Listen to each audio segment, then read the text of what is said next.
say, oh, she got a second neck. I'm not taking you out. She's cute up to here. My youngest, E, does not have a filter. He just says it as it is. And he would constantly say, Mommy, why don't you just go get that thing removed? And it would hurt so bad. At Emory Hospital in Atlanta, he had been admitted for something. In his suffering, in his pain, whatever this handsome boy was going through, he whispers to me, he said, hey, you need to go get that checked out.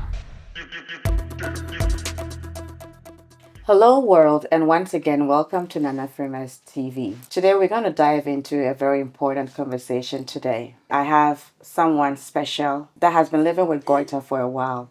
Today, joining us on Nana Frema TV, we have Mami Aba Tsetsewa. Welcome to Nana Frema's channel. How are you doing today? Thank you. I'm well. Much appreciated. When did you realize that you have goiter? Well, definitely the diagnosis wasn't more of a full print. I mean, I had noticed this in 2011. Okay. I had a first miscarriage in 2010, and I was in a very toxic place I shouldn't have been, but that's where I was, and I had the opportunity to have my son, which is my oldest son. Okay.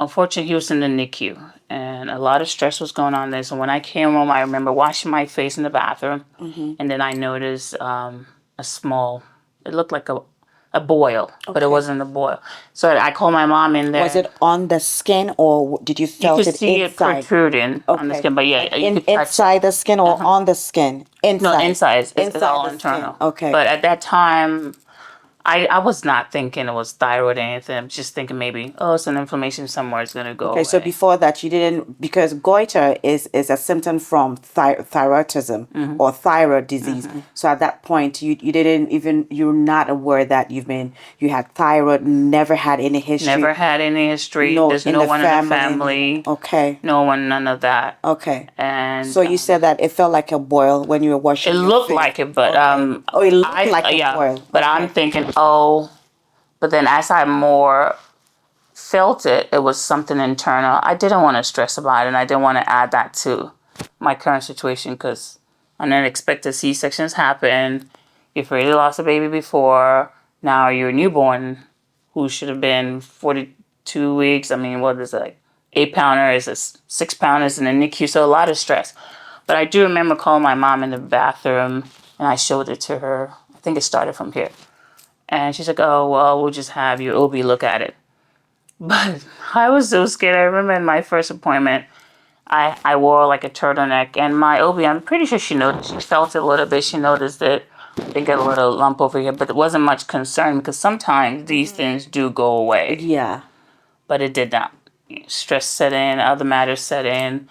And over the time, I also realized that I was being inflamed. I was retaining a lot of water, some weight, and didn't really touch much into it until 2014 when I went ahead and did the biopsy. At that point, what was the size of the growth? You would have just thought it was someone that just had a baby and had some inflammations. Okay. When you got the news, how did you feel? What was it for you? I guess more of the news will come in 2014 when I actually opened up myself to just do a biopsy. Because at that time, you would notice it if I wore a short sleeve, like a dress like that. Like, hey, what's on your neck? Go check it out. It was just getting too much. What it felt like. The biopsy was very painful, horrible. Wouldn't wish it on anyone. I think I was just doing it, going through the motion because naturally me, I like to research more, do more in depth, but I just kind of felt like I was in a place where I was listening to someone's order. Hey, go check it out. Go do biopsy. Have noise, all this stuff. So I did that. I didn't like the biopsy. I didn't like the result. They said, well, it's nodules. They're inflamed. They're not cancerous. Okay. And then there were more noise behind the scenes saying, well, we want a second opinion. So then a couple of months down after, I did another biopsy. And it was even more painful. And then they said, yes, it's benign. It's not cancerous. But these are nodules that we don't have any record of you. But now you have nodules that are growing. Okay. So when they when it first started as a boil, at that point, It looked like a boil because it looked boil is like a, more yeah, soft, it's more yeah. facial, it's more on top, but it looked like it, but it was just more internal, and I just kind of felt like maybe it's just something Okay. that will go away. Okay. So at that point, also, the medical team felt that it was something that it will go away. No, they Okay. never told me that. Okay. They at that time they weren't pressing me to do any surgery because it was very small, Right. very small, and it wasn't causing me anything of a concern. They just said we'll just monitor it. Okay. Yeah, I think it was more monitoring. Okay.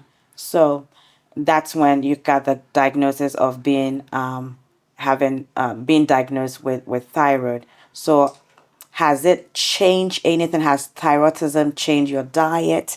Has it changed your way of living? How has that changed your lifestyle? Well, I definitely don't have anything in my record as thyroidism, Hashimoto. I don't have any of that. Mine is just it's just odd, and in every situation as odd as it is, I just give God praise because I don't have any of these signs that people that have grave diseases or Hashimoto's have. Okay. Mine is unfortunate. Is an inflamed. Is it painful? No.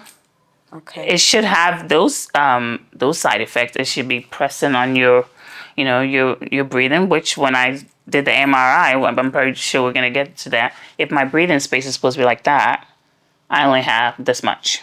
Oh. And seeing that for the first time, I even was shocked. I mean, because for 14 years I actually grew. It's pressing.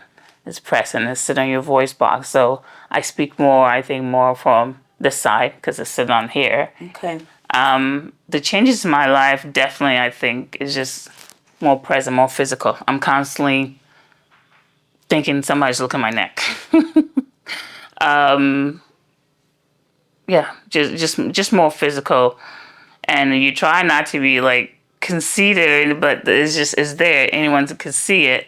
I remember I was doing a training, and on the training I had finished my assignment. I went off to the front desk to go get something, and someone yells, "Hey, is that thing in your neck a thyroid issue?" Say that again. She said, "Hey, she said what?" Yeah, she stopped me down the hallway because it's it was Okay. a working space area. I was done with my assignment, and I was gonna get some supplies on for another assignment, and someone just stopped me at the desk. She's like, "Hey, is that thing in your neck a thyroid issue?" What did you say? For the first time, I gave someone the eye. Yeah. And I've never done that because it's such a sensitive thing. Right. Because you're talking about, I have clothes, I love fashion, I love Right. dressing. I can't do it because I constantly feel like someone is looking at me on that. Right. So that's more, I think the downside of it for me has been more physical. Yeah. Because there should have been other matters like, okay, oxygen, how's your breathing? Do you snore at night? I mean, obviously I can't hear myself, but are you having like some apnea? I don't have any of that. Okay. So, and it could be different for somebody. Yeah, because I was gonna ask you, how do you sleep? I sleep very well. I love Okay. sleep. All right. I definitely don't lie flat. Okay. I just have Why a is pillow or that? two in there. Is I it think I'm more comfortable. I could lay flat now. okay? I could You lay can. flat now. Okay. And there's some times there's certain things I eat too could cause a bit of like breathing issues. Like I think it's cashews or something like that. There are certain Okay. things that doesn't work for me. Okay. So then I was Which like are? constantly, maybe like cashews, some walnuts, and those things that's supposed to give you like selenium. Sometimes it doesn't work for me, so constantly have to have like antihistamine, like Benadryls around. Oh wow. My boys have EpiPen, so I have that around, and it's just rare. But there are times if I'm tired, if I'm stressed, if I eat something that's wrong, it could Go spiking. yeah, and then it will inflame. Ooh. So I don't go out. I don't do outside eat. I don't dine out a lot because something could be in the ingredient Right. that could inflame me, and then have people ask When you questions. sleep, does it put a strain on your neck? Do you have like any muscle spasm or okay? I don't. I really don't. Yeah, I sleep very well. That's been. It's good. That's good. Mm-hmm. So with you, as you mentioned, it's more of the physical things for you. So do you dress to cover it? Okay, so in when it started, you dress, but nowadays you have quite a number of followers on your Instagram, but nowadays I see you put yourself in a bikini, and then I do. you show yourself I do. a lot I nowadays. do. So what changed from you covering, and then now it's like you want to show a bit skin and even more comfortable with your neck. What changed that? A lot. Because obviously this thing has been there for almost a decade and a half, right? So the decade of it, I was in a place, as I mentioned, that I didn't want to be and I shouldn't have been. And I was more like of a people pleaser. So for that 10 years, I didn't take pictures of myself because I felt very ugly. I felt like I wasn't fitting to even go anywhere with my partner then. I didn't. I was just down on myself. My confidence was low, even though I could dress however well, but I always dressed to cover. But that company where I was at that time, they were used to seeing that. But then when I would leave that to maybe go run an errand with the kids and stuff, I just didn't feel comfortable. And there was more I wanted to do. The the apex of the turning point was when I had my third son, and I didn't even know what it was called back then, selfies. I was just taking pictures, and Right. he was on my shoulder. And if I find a picture, I'll show it to you. And I took a picture of us, and I was like, oh, I could do certain hiding. And then my son, my baby, he would always kiss me. He always kissed me on the neck. So that started a little, I think, later 2017. That started, and I had gained so much weight. And my sister also encouraged me, hey, try a gluten diet. Right. And when I did the elimination of gluten items, It worked I for you? started losing weight. Oh, wow. Because I kept hearing, well, if you have a goiter, you're not going to be able to lose weight, all these things. But I wanted to change the statistics because I tried that, it worked. Now I started losing weight. I was able to leave that toxic place. And then I tried more. And then I started trying to wear some of my things, and I found ways to cover his scars. And then I started getting into wigs. So I was finding survival ways because Right. I have a purpose. I want to live. Right. But also I was still much concerned of, can I get rid of this naturally? Right. And I tried that for years to try to do it naturally. And what did you do naturally that you hoped that it would change? I had hoped my diet would have worked. I had hoped that when I got out of the stressful area, it would have gone down. What diet aside the gluten free? What diet were you doing? I reduced meat intake, and I do Okay. that more now. Now I've become more of a vegan. Okay. But I reduced meat intake. I don't eat out. Back then, used to eat out quite a few other places, and it was never satisfying because one thing would just trigger, and then I'm like, So yeah, I really didn't do much. I was more like, I'm not confident anymore. I'm embarrassed, and I feel that I'm not living my full potential, and I'm constantly asking God, why me? Now it's a scar. Right. Now anybody could see it. Now I have kids, and I'm concerned because you're with other moms, and they probably gonna ask what's wrong with that lady in her neck. You keep on saying that you are in a toxic place. When you say that you were in a toxic place, was it before when you noticed the goiter, or was it when you had it? So could you touch more on the toxic place? What made it so toxic? I think for me, there are other variables, but the toxicity of it was I felt like I couldn't breathe. I'm a Why? people person. Okay. I'm a Gemini. I love to engage. What toxic place were you in that you felt that what? In a Explain marriage to that I me. shouldn't have been. Okay. Okay. Okay. And I should. I say that, but with respect, in a marriage that I should have found a way to have left at an early age. But I was younger.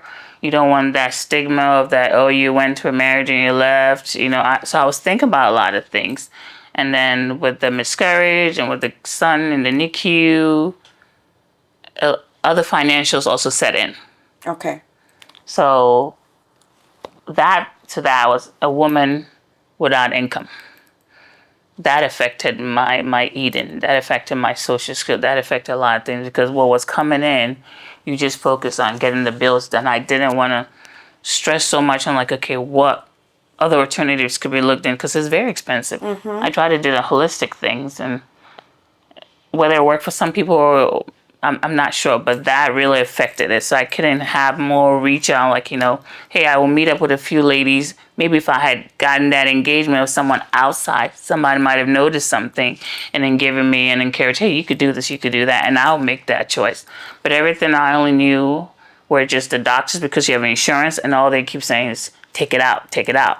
But I always felt like maybe if I had more income of my own, I could have done something else. Got you. Got you. So now you're out of I hope that you're out of this toxic place. Most definitely. Okay. Okay. Nice. Awesome. So what is the future for you now? And are you anticipating of getting a surgery done? What preparations have you taken towards this? If you have, if you have any anticipation of getting a surgery. Well, most definitely. I sleep even much better now after getting out. I feel more peace. I realized that when I got out, it wasn't inflaming anymore. Okay. Because back then it would just keep getting big, but what I realized that I wasn't getting larger anymore. So I had more chance to just be in the peace to follow up with my doctor's appointments again. Is there, so now that you're saying that, so is there any research, or has your doctor ever mentioned that, if you're in a highly toxic environment or highly stressed, this can contribute to getting a goiter? Well, you do know that in medicine, they know that stress attributes to a lot of things. And you don't even need to be in the medicine to know that stress affects everything. I mean, for example, even cancer. Yes, like I was going to touch on that. Like, mom always used to tell my brother, everyone has cancer cells. And in these cells, in anyone's body, your temperament, the situation, stress, it triggers certain things, and they start lysosing and they start breaking, they start spreading around and everything. But a doctor's not going to sit there and tell you stress this, that. And a habit that I did when I was in that place was, if something does not work for me, if I feel tense, if I feel unhappy, if I feel stuck, if I couldn't express myself, what I did was, So you can imagine that? You just take it in. Like it's here. Right. I didn't know it was causing that. No medicine is going to tell you like that's what it, but you just have to be naturally in touch and innate to know that these things affect like that. Because I mean, this is how I was. This is how I was before. And how old were you? I was 22. Oh wow. This was the last year before college graduation, and I happened to be having that. So a happy-go-lucky person, right? And then now you can't talk. You're not. It's like, your finances down. You have children. You have dreams and goals. You can't touch. You don't have human connection. You're not eating well, and I gained an addiction to edible dirt. That probably didn't help either. No. I know. I think it's most African. If edible dirt is in Ghana, we call it ishiri, which majority of us get into it. It's an addiction. Like a comfort, yeah. It's like the cocaine. Yes, definitely. That was okay. Yeah. So how long were you on this edible dirt? That addiction creeped in. Like it creeped in. I think it really set in 2019.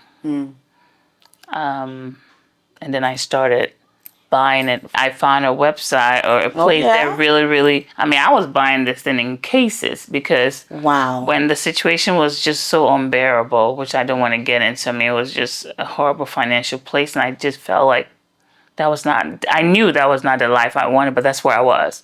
So I would take care of the kids because at least those are my focus. Then after that, then I would just crawl in the dark in the side, and I'm just like, that was a comfort thing. Like I would just eat so much of it that I'm full. I drink water.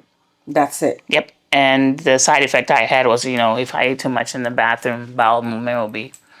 But that became my comfort from 2019 up till, can you believe it, 2024. Get out.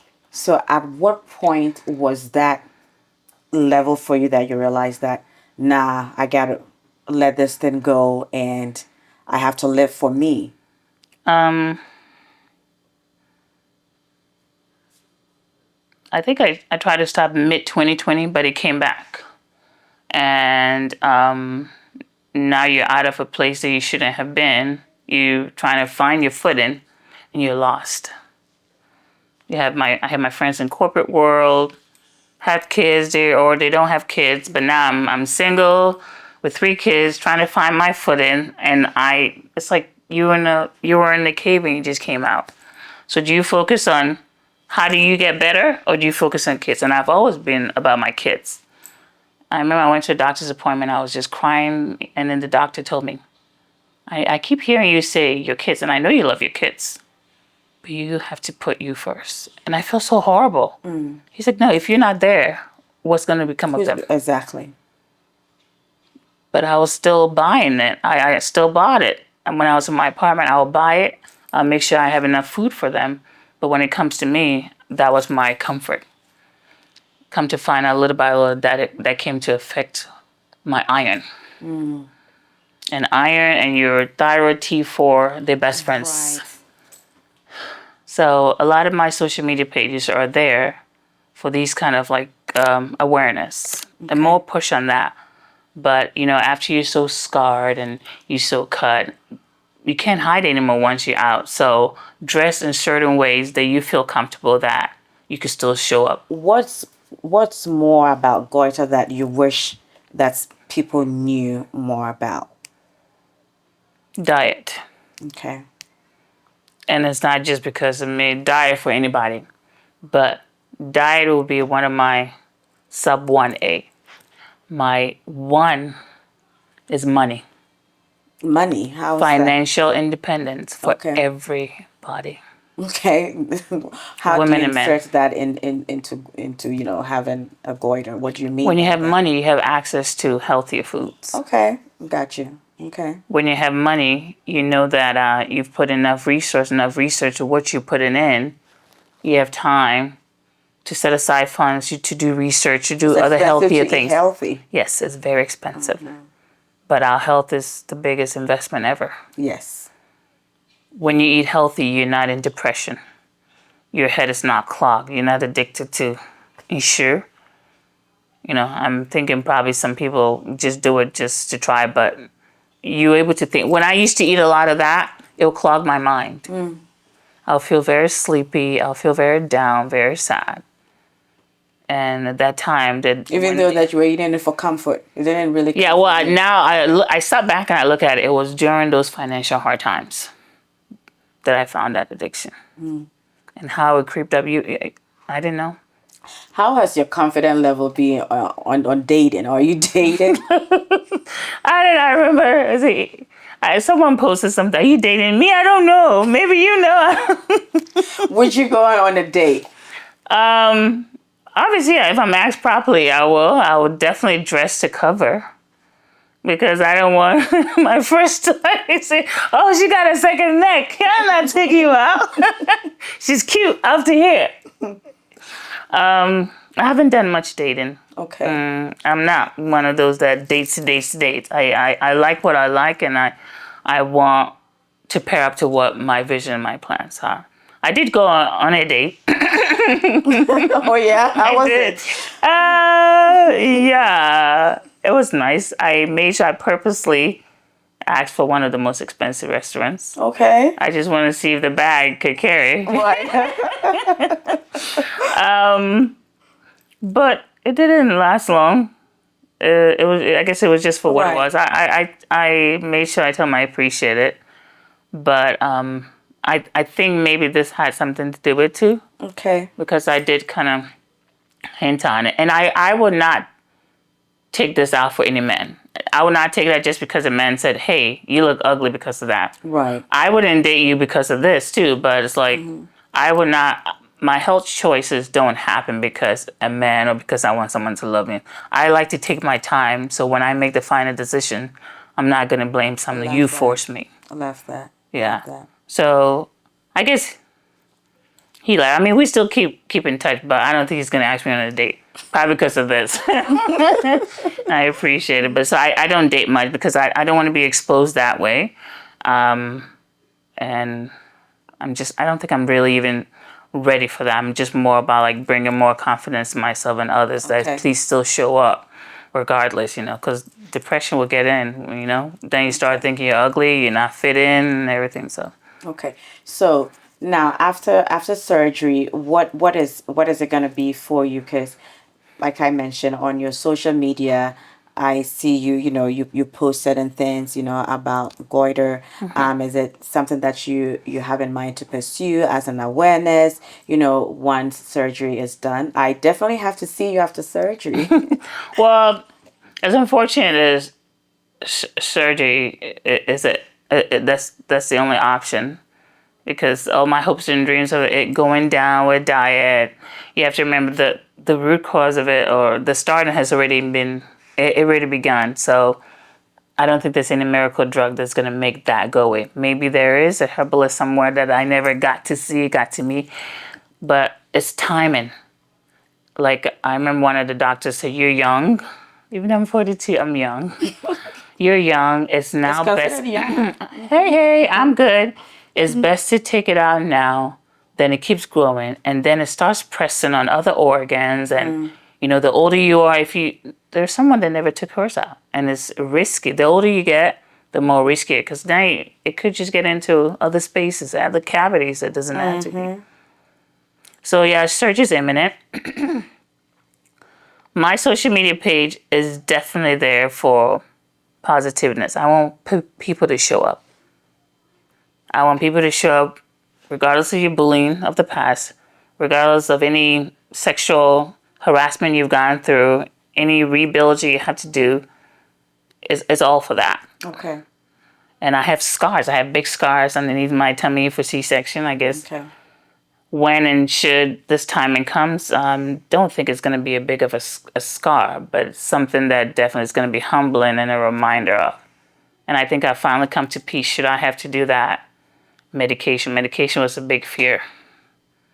Constantly think about medication. I think about side effects. I think about how long.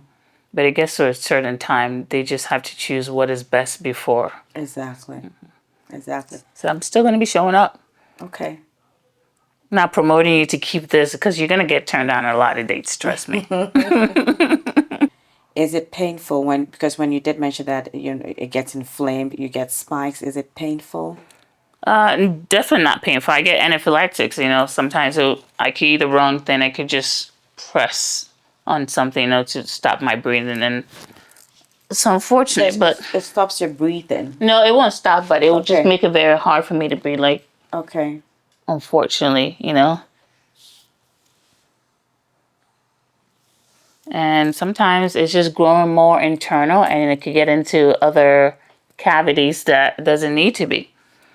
It might seem all controlled here, but I remember there was a doctor that told me, "Hey, you need to go check it out because it could be growing internal." Yeah, because I guess if it runs out of space, it would just find other cavities in your body to get into. So painful? No. Is there someone that might have a variability of a pain? Maybe. Okay. And you did also mention that you speak out of, your voice comes from this side. Like, what do you mean?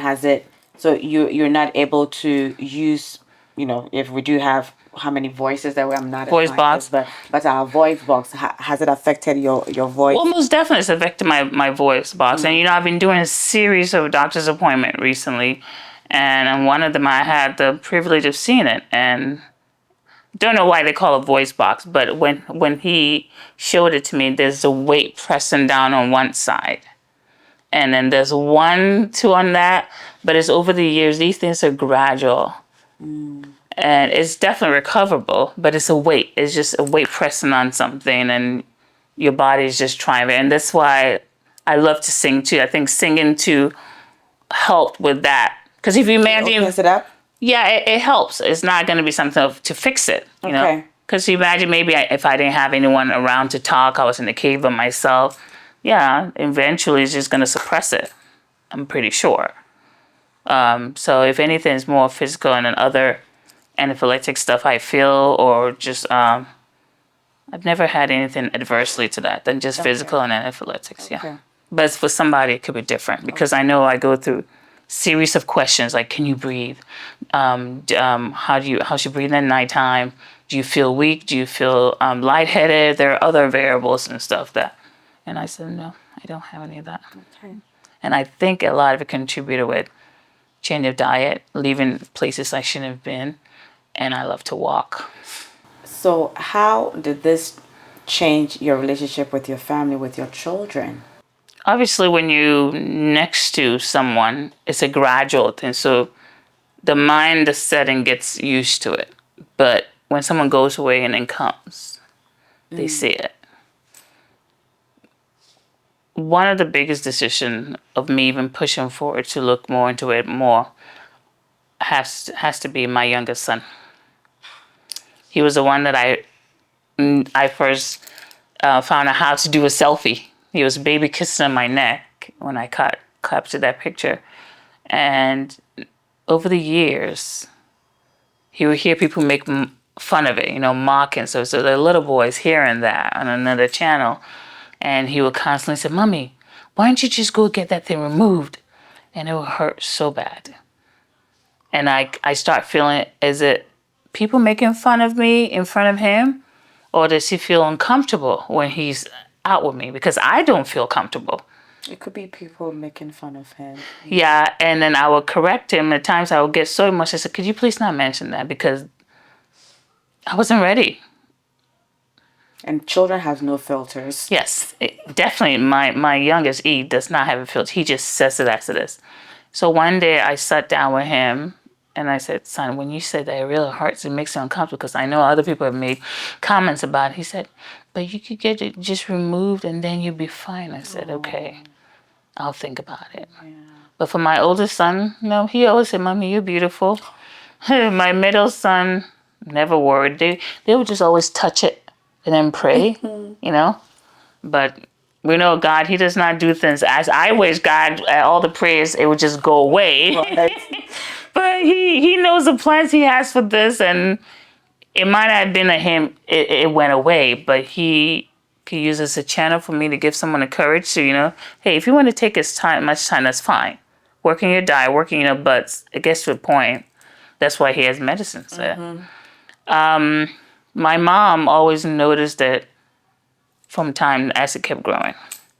One of the biggest decisions, the first decision was my youngest son. My second most important was my late brother, Kojo.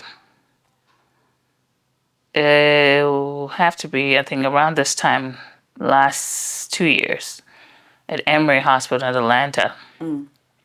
He had been admitted for something. And then in his suffering, in his pain, whatever this handsome boy was going through, he whispers to me, he said, hey, you need to go get that checked out.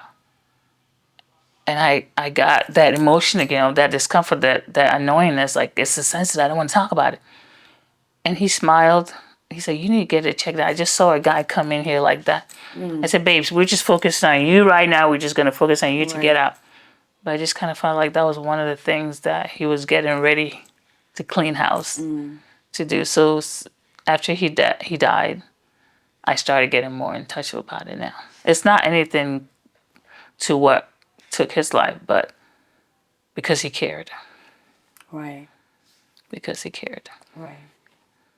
And there are probably other situations that lead to it that I don't know. But I know that at this point, taking the surgery option could be a better option. Yeah.